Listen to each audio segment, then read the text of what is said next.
Ternyata sehat secara mental itu bukan hanya hahi-hahi terlihat bahagia yang nampak gitu ya. Tapi bagaimana diri ini tidak terpengaruh oleh respon luar. Nah, baik itu ada hujan, badai itu tidak mempengaruhi diri untuk jadi murung, jadi sedih. Dan kita tuh bahagia dan sedihnya kita tidak tergantung pada respon ataupun komentar orang lain. Semua. Kalau ditanya sampai saat ini siapa yang paling sayang ke anak-anak, Ustazah akan berada di barisan paling depan. Dan itu sampai kapanpun. Yang salah itu adalah kamu marah, melampiaskan ke orang lain tanpa alasan. Gitu. Kalau kamu nih berselisih paham dengan teman kamu, terus kamu mengutarakan bahwa aku kecewa dengan sikap kamu yang tidak sesuai sama aku. Boleh diutarakan? Boleh, tapi setelahnya evaluasi.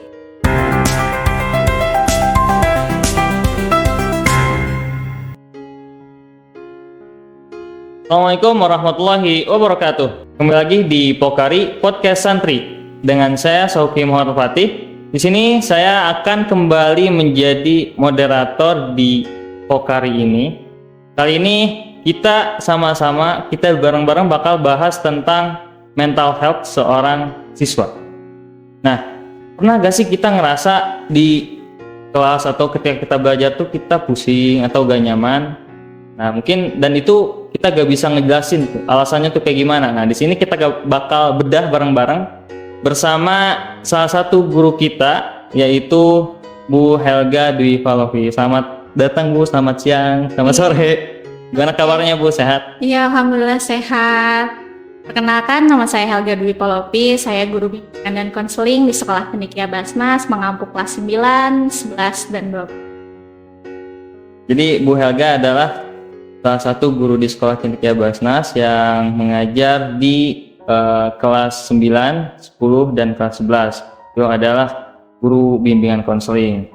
Dan saya juga salah satu siswa beliau, murid beliau, dan tiap belajar tuh sangat-sangat seru kan beliau tuh. Masya Allah.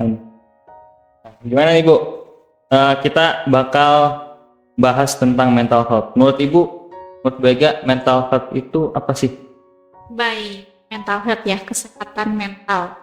Berbicara mental yang sehat, apa sih sebetulnya mental yang sehat? Kan kita setiap hari terlihat sehat, bugar gitu ya. Setiap ditanya, selamat pagi Basnasies dengan luar biasa euforianya setiap pagi.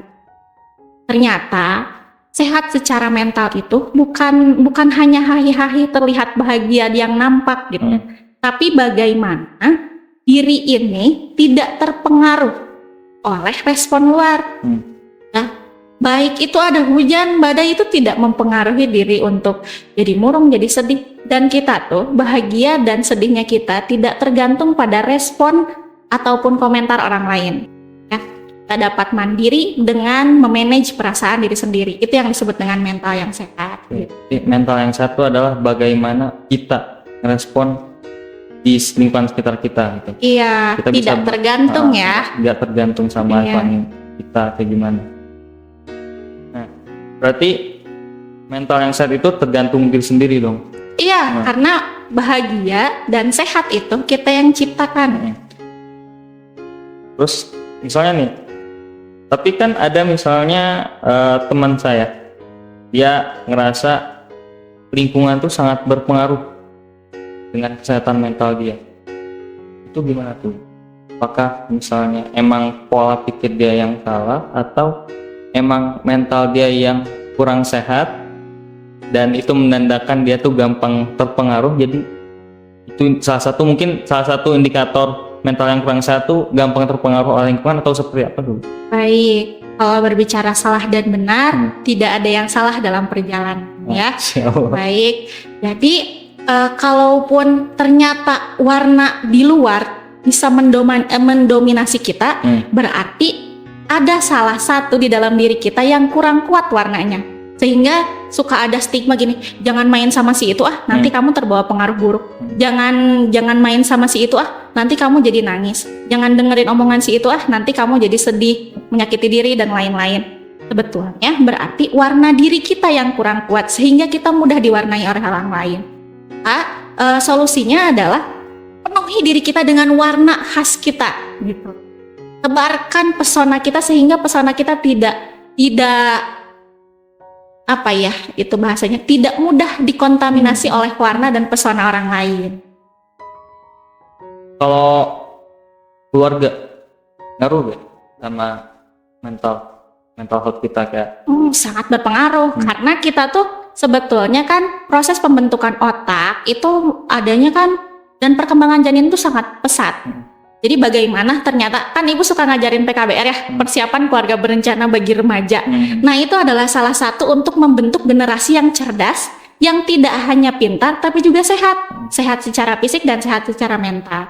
Pembentukan mental itu sejak dari kandungan, makanya butuh banget nih kita itu menjadi orang yang sehat sejak bayi gitu, dan itu teh harus dipersiapkan Orang tuanya. Iya, jadi kalau ditanya keluarga mempengaruhi mental gak? Sangat gitu. Tapi balik lagi, kontrol diri merupakan sumber utama kesehatan mental kita. Kalau berbicara keluarga tidak ada yang ideal, semua diuji gitu. Yang paling penting adalah diri kita. Iya betul. Karena diri kita mengontrol semua yang ada di luar kendali kita. Terus misalnya kita udah mental kita tuh udah kita pastikan udah sehat, udah kayak normal, nggak ada gangguan apa-apa. Terus gimana caranya kita untuk, tadi kan juga Bu Ega juga nyebut menguatkan, cara buat menguatkannya, cara buat ngejaganya, cara buat ngerawatnya itu kayak gimana? Mungkin bisa dijelaskan. Oke. Jangankan mental ya, iman aja tak naik dan turun kan ya. Gitu. Sedih itu manusiawi, kecewa, bahagia, semuanya manusiawi. Maka validasi emosi. Jadi setiap kamu marah, bilang aja marah. Kalau kamu sedih, bilang aja sedih. Karena tidak ada yang salah dalam marah dan sedih. Yang salah itu adalah kamu marah, melampiaskan ke orang lain tanpa alasan. Gitu. Kalau kamu nih berselisih paham dengan teman kamu, terus kamu mengutarakan bahwa aku kecewa dengan sikap kamu yang tidak sesuai sama aku. Boleh diutarakan? Boleh, tapi setelahnya evaluasi. Apakah setiap orang itu harus sesuai ekspektasi kita? Kan tidak harus ya. Hanya misalkan kita kan sekolahnya tuh beraneka ragam ya. Bhinneka Tunggal Ika tuh ada di sekolah Cendekia Basnas ini gitu ya. Kita bertemu dengan orang Depok yang mungkin suaranya lebih lantang daripada orang Bandung mungkin ya. Iya, orang Timur ya. Orang Timur yang suaranya bahkan lebih lantang daripada orang Sukabumi misalkan gitu. Orang Jaksel dengan logatnya kejakselannya gitu ya mungkin. Iya gitu. Nah itu teh justru membuat kita kaya akan emosi gitu. Dan respon kita itu selain dari kita tuh harus cerdas mengelola emosi, kita juga harus cerdas mengelola respon. Ya kadang kan respon itu sebetulnya bisa kita latih karena itu refleks gitu. Tuh. Jadi harus dilatih. Kalau ada orang yang tiba-tiba nada tinggi, kita tuh jangan ngapain sih lo? Nah itu tuh refleks, ternyata itu tuh respon refleks.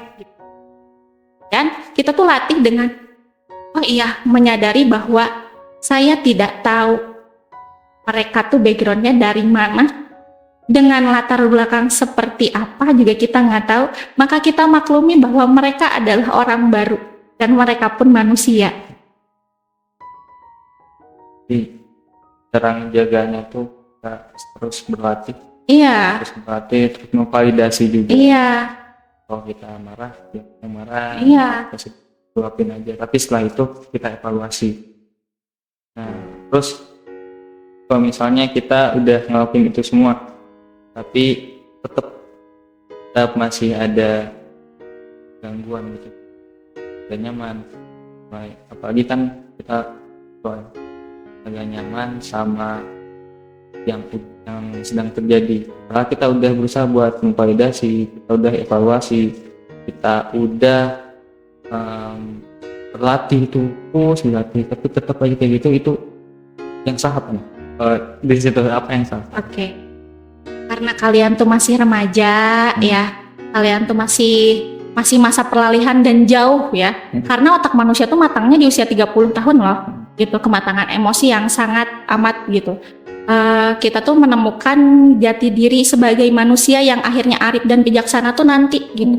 Nah, Makanya pentingnya hadir guru bimbingan dan konseling itu memastikan bahwa setiap siswa divalidasi emosinya. Setiap siswa merasa nyaman, aman atas perasaan dirinya. Dan tidak ada perampasan hak di sana. Misalkan gini, kamu nggak bisa marah sendal kamu diambil orang. Bahkan Bu, itu sendal saya, kenapa saya nggak boleh marah? Kamu tuh harus bersabar.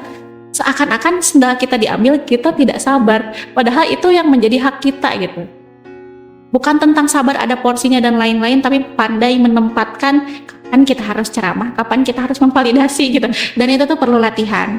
Jadi guru bimbingan konseling juga nggak tiba-tiba, kayaknya sih itu tuh emang temperamen deh. Solusinya adalah kamu harus bersabar, kamu harus sholat malam gitu. Di samping itu juga kita tuh penting untuk memvalidasi emosi kamu gitu. Perlu bantuan juga. Iya. Kita udah ngelatih, berarti perlu bantuan dari guru. Iya. Teman sendiri mungkin, iya. Sama orang tua juga. Ya makanya kan di SCB itu ada yang namanya konseling sebaya, konselor sebaya, pendidik sebaya ya, adanya di PIKR gitu. Wow.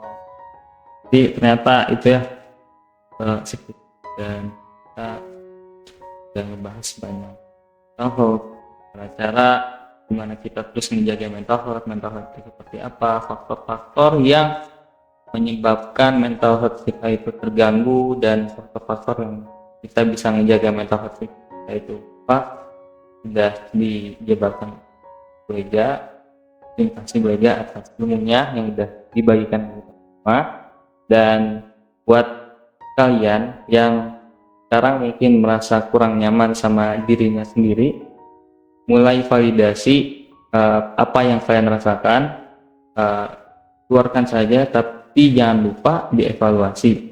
Terus lingkungan kita juga perhatikan, lalu cari orang-orang yang mendukung kita, lalu dekat dengan orang-orang yang mendukung kita punya apa, kita mau apa. Dan kalau misalnya ada orang-orang yang malah ngejatuhin kita, ninggalin aja dan jadikan itu sebagai motivasi.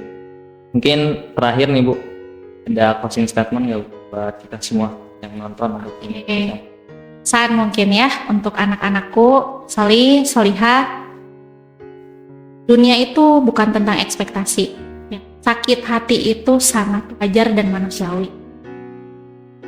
Begitupun juga salah itu memang tempatnya ya, dan tidak ada yang mutlak salah, begitupun benar, tidak ada yang mutlak. Datanglah kepada ustadz dan ustazahnya. Salah itu sangat manusiawi dan kami hadir untuk menampung itu. Jangan pernah takut salah, jangan pernah takut gagal, karena kami memberikan kesempatan gagal untuk kalian untuk belajar. Mungkin ini tuh bisa menjadi podcast terakhir ya gitu, karena selanjutnya Boyega nggak di SCB. Kali solihah ada dan tidak adanya Boyega di sini. Sehat selalu, bahagia selalu, menjadi insan yang tangguh ya. Teruskan perjuangan dakwah dimanapun itu. Jangan lupa sholat 5 waktu, saling bernasihat baik, berkata-kata baik dimanapun itu. Jaga nama baik orang tua ya. Jadi santri yang baik, jadi anak yang baik gitu. Meskipun kita memiliki jatah gagal, setidaknya kita terus menjadi orang-orang yang selalu berbenah diri, dan mudah-mudahan kita semua termasuk pada orang-orang yang tergolong dalam orang-orang yang selalu ditolong Allah. Dan berdoalah supaya kalian menjadi orang-orang yang beruntung dimanapun itu, diselamatkan, dibahagiakan, kemudian dimatikan secara husnul khotimah. Oke. Mau nangis nih. Insyaallah. Iya. Banyak kayaknya. Iya. Pakai aku mau nangis tapi ini boleh di depan kamera guys sih. Kenapa santai yuk. Insyaallah Boyega, makasih banyak jalan nasihatnya, dan saya pribadi juga nasihat semuanya ya. Sauki, Masya Allah, saya tahu Sauki dari segede ini ya. Teruslah bertumbuh ya Sauki. Sauki anak baik, jauh-jauh dari Bandung ke sini ya. Siap. Ya bukan hanya ke Sauki, ke semua. Kalau ditanya sampai saat ini siapa yang paling sayang ke anak-anak, ustazah akan berada di barisan paling depan, dan itu sampai kapanpun. Ustazah tumbuh dari yang nggak tahu apa-apa dan mau belajar itu karena kalian. Kalian luar biasa hebat, kalian adalah ladang amal jariah, kalian adalah ladang ilmu, kalian adalah lahan basah untuk kita semua belajar dan kita semua bareng-bareng bertumbuh gitu ya. Dan terima kasih kepada orang tua yang sudah ikhlas menitipkan anaknya di sekolah Cendekia Basnas. Alhamdulillah, ayah, ibu, Umi, Abi, anak-anak di sini, insya Allah kami bahagiakan dengan cara kami amankan dengan cara kami didik dengan cara kami. Insya Allah, Cauki nggak pernah bonyokan sama dia. Memang, masya Allah emosional sekali ya. Tuh ya, dari saya banyak-banyak meminta maaf kepada anak-anak ya. Kadang mungkin Bu Ega terlalu bersemangat ya. Mungkin ada beberapa nasihat yang ternyata itu teh jadi luka gitu. Padahal tidak sedikit pun berniat ingin melukai gitu ya. Tidak sedikit pun. Itu teh karena apa? Karena sayang ya. Dan mungkin perjalanan waktu itu kan ilmu tuh nggak langsung bulat ya. Ibu tuh berproses juga. Dan mungkin di tahun-tahun pertama cara sayang ibu ya seperti itu. Kemudian ya ibu tuh berusaha untuk menyempurnakan itu gitu supaya kasih sayangnya tuh tetap utuh dan ya disesuaikan dengan kebutuhan. Sesuai dengan bimbingan konseling kan memberikan bimbingan, otomatis tidak semuanya sama. Kadar butuhnya pun berbeda. Jadi mungkin ada teman-teman dan anak-anak aku di sini ya yang tidak pernah ke ruang BK, kalian tuh bukan tidak diperdulikan, tapi kalian sudah hebat, sudah tangguh, sudah kuat, maka kalian tidak membutuhkan bantuan secara khusus. Dan wabil khusus yang sering ke ruang BK, kalian tuh bukan nakal. Kalian tuh adalah orang-orang yang hebat, orang-orang yang peka terhadap dirinya, orang-orang yang tahu kapan butuh pertolongan daripada menolong diri sendiri dengan cara yang belum tentu bisa dipertanggungjawabkan. Tumbuh dengan baik, menjadi orang yang arif dan bijaksana ya. Tumbuh menjadi tunas mujaki yang sangat luar biasa, bercahaya dan menjadi penolong untuk orang-orang di dunia. Insya Allah banget nih. Terima kasih Bu Ega ya. Sekali lagi banyak terima kasih, kita udah sempat kesini juga, udah menyempatkan waktunya untuk hadir sini, mengisi, ngajarin kita, bagi-bagi ilmu tentang mental health, dan pesan-kesannya sangat menyentuh tadi, jujur itu juga sempat nangis tadi, ya Allah. Jadi itu ya pesan-pesannya, jangan sampai dilupakan, kalau bisa dicatat ya, yang nonton catat kalau bisa. Catat tuh penting banget buat mental kita, karena zaman sekarang itu masalah mental tuh sangat penting, jangan sampai disepelekan. Jadi mungkin itu saja dari kita, kurang lebihnya mohon maaf. Sampai ketemu di episode selanjutnya. Wassalamualaikum warahmatullahi wabarakatuh.